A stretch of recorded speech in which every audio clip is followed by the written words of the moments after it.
जी अस्सलाम वालेकुम। आज का हमारा टॉपिक सिग्निफिकेंस ऑफ मियोसिस, और आज के टॉपिक में हम मियोसिस के हवाले से दो बड़े इंपॉर्टेंट चीजों को पढ़ेंगे, दो ऐसी चीजें अंडरस्टैंड करेंगे, दो ऐसे एस्पेक्ट्स, दो ऐसे फैक्टर्स जिनमें मियोसिस का बहुत रोल है।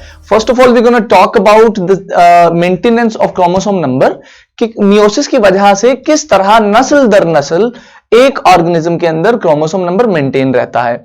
और उसके बाद we gonna talk about the production of variations in the living organisms because of the meiosis. देखिए, इससे पहले हमने, आपको याद होगा, एक टॉपिक में माइटोसिस की भी सिग्निफिकेंस पढ़ी थी, इंपॉर्टेंस पढ़ी थी कि माइटोसिस का किन किन प्रोसेसेस में रोल है, कहां कहां हमारी बॉडी में और बाकी लिविंग ऑर्गेनिजम्स में माइटोसिस इंपॉर्टेंट है। ये टॉपिक बिल्कुल उसी तरह का है, जस्ट लाइक दैट।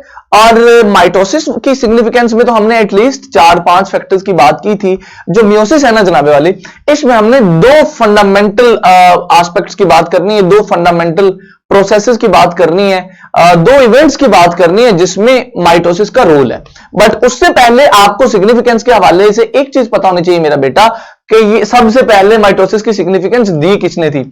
तो एक साहब थे जनाब, उनका नाम था August Weismann. August Weismann wise आदमी थे ठीक है जी। तो ऑगस्ट वाइजमैन साहब जो थे, इन्होंने सबसे पहले मियोसिस की सिग्निफिकेंस बताई थी। इन्होंने दुनिया को बताया कि मियोसिस की सिग्निफिकेंस क्या है, क्या अहमियत है। तो भाई दो चीजें हैं, दो प्रोसेसेस, दो रोल्स मियोसिस के। The first thing is the maintenance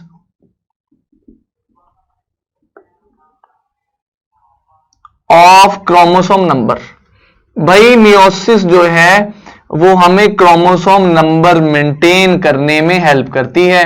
and the second thing is production of variations. Meiosis की वजह से इंडिविजुअल्स में वेरिएशंस प्रोड्यूस होती हैं। We gonna talk about both of them in a bit of detail. ठीक हो गया जी। आइए जरा पहले बात करते हैं मेंटेनेंस ऑफ क्रोमोसोम नंबर की, कि क्रोमोसोम नंबर कैसे मेंटेन होता है। देखिए, क्रोमोसोम नंबर ना मेंटेन करना बहुत जरूरी है, और ये क्रोमोसोम नंबर मेंटेन होता भी सिर्फ और सिर्फ यूकेरियोट्स में। पहली बात तो ये है, क्योंकि जो मियोसिस का प्रोसेस है वो होता ही मेरा बेटा सिर्फ यूकेरियोट्स में। अब जरा इस मेंटेनेंस को समझिए। देखिए, आपको याद होगा मियोसिस एक डिप्लॉइड सेल से स्टार्ट होती है जिसमें क्रोमोसोम नंबर की तादाद होती है 2n। अब आई होप आपको यह भी पता है कि अगर हम ह्यूमंस का सेल इसको फर्ज कर लें तो इसमें क्रोमोसोम्स की तादाद होती है 46। और मियोसिस के नतीजे में इस एक डिप्लॉइड सेल से टोटल जो सेल बनते हैं उनकी तादाद होती है 4। Now this is the first one, this is the second one, this is the third one, and last but not the least this is the fourth one. अब meiosis के नतीजे में एक सेल से जो 4 सेल बनेंगे ना बेटा, उनमें क्रोमोसोम्स की तादाद होगी 1n, वो हैप्लॉइड होंगे। यानी कि अगर हम ह्यूमंस का केस लें तो एक 46 क्रोमोसोम्स वाले सेल से बनने वाले चारों सेल्स के अंदर क्रोमोसोम्स की तादाद होगी जनाब 23। और I hope that you people remember कि चारों के चारों सेल्स एक्चुअली होते हैं गैमीट्स, जिन्होंने जाके अगली नस्ल बनानी होती है। और आई होप आपको यह भी पता है कि मेल गैमीट डिफरेंट होते हैं, फीमेल गैमीट डिफरेंट होते हैं। और सेक्सुअल रिप्रोडक्शन का प्रोसेस ये है कि एक तरफ से फीमेल की तरफ से एग आता है, एग का ट्रांसफर होता है, और मेल की तरफ से स्पर्म का ट्रांसफर होता है, और ये दोनों गैमीट स्पर्म और एग मिलके अगली जनरेशन बनाते हैं, अगली नस्ल का सबसे पहला सेल बनाते हैं, जिसको हम कहते हैं बेटा जाइगोट। ये है जी एक usual simple general sexual reproduction का प्रोसेस। अब ये दोनों गैमीट हैं, तो इन दोनों में भी जो क्रोमोसोम्स की तादाद होगी बेटा वो 23 ही होगी ना। और जब ये सेक्सुअल रिप्रोडक्शन के नतीजे में दोनों मिलेंगे, स्पर्म और एग, तो इनसे जो जाइगोट बनेगा उसमें 23 + 23 कितने क्रोमोसोम होंगे? 46 क्रोमोसोम होंगे।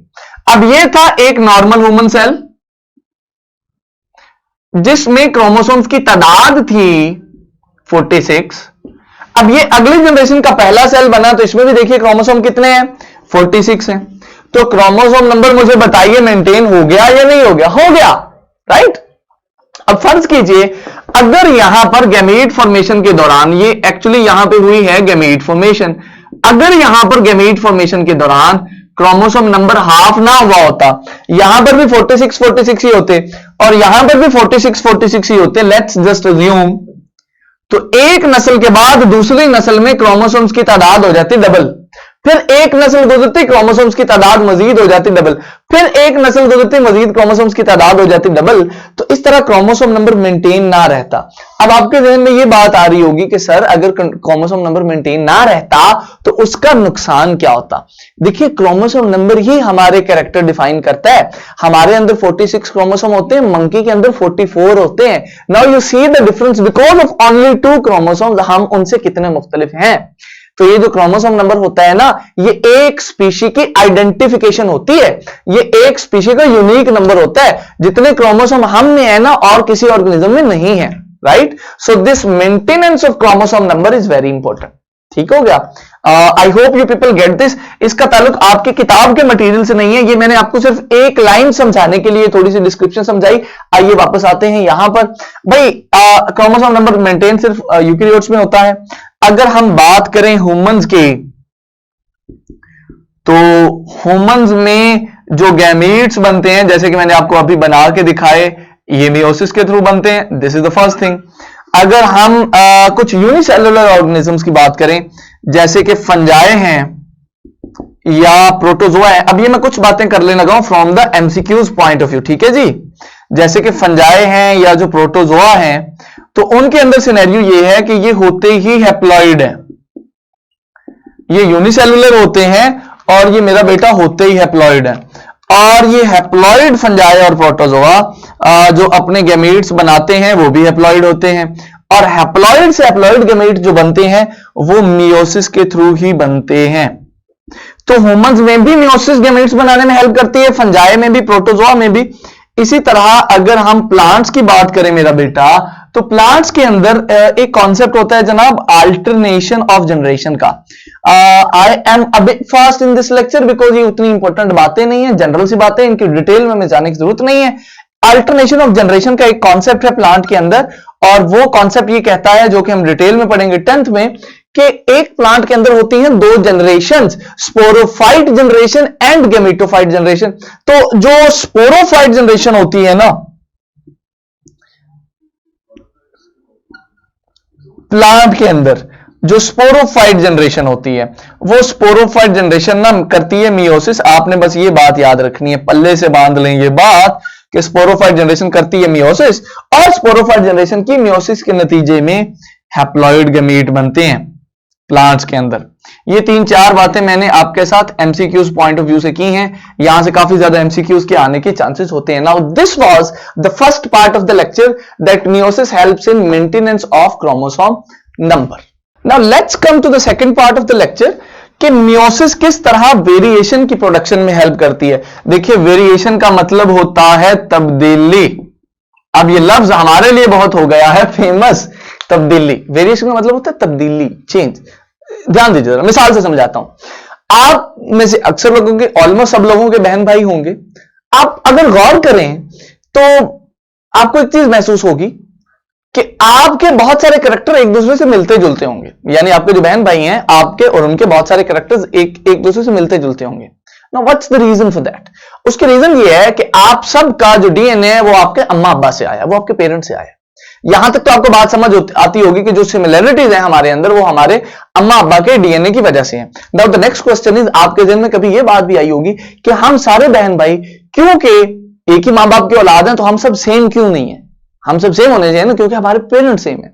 सिमिलरली आपको दुनिया में बहुत सारे लोग देख के ऐसा लगता होगा कि ये इतने सारे लोग एक दूसरे से मुख्तलिफ कैसे हैं। देखिए दुनिया में 7 अरब लोग हैं, हर एक इंसान का डीएनए मुख्तलिफ है, हर एक इंसान की शक्ल, अक्ल, बोलने का तरीका, लहजा, सारी चीजें मुख्तलिफ हैं। इसको कहते हैं वेरिएशंस। अब ये वेरिएशंस क्यों आती हैं? ये आती है मियोसिस की वजह से। अब आप सोच रहे होंगे सर मियोसिस कैसे वेरिएशंस करती हैं? ध्यान दीजिए, याद कीजिए, एक प्रोसेस मेरा बेटा हमने पढ़ा during the process 1 of the meiosis 1, that was crossing over. और क्रॉसिंग ओवर में आपने ये देखा था कि क्रोमोसोम कर रहे हैं अपने पार्ट्स को एक्सचेंज। जब क्रोमोसोम करेंगे ना crossing over during the meiosis, तो उस क्रॉसिंग ओवर के दौरान मेरा बेटा प्रोड्यूस होते हैं न्यू कॉम्बिनेशंस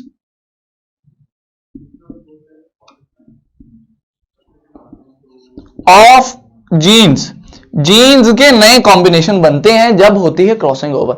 अब जब क्रॉसिंग ओवर हुई है, जीन के नए कॉम्बिनेशन बने हैं, तो उसकी वजह से वेरिएशंस आ जाती हैं आपकी बॉडी में। इसीलिए ये इन सब की तरह, हम सब की तरह, आप सब की तरह, हम सब एक दूसरे से मुख्तलिफ होते हैं।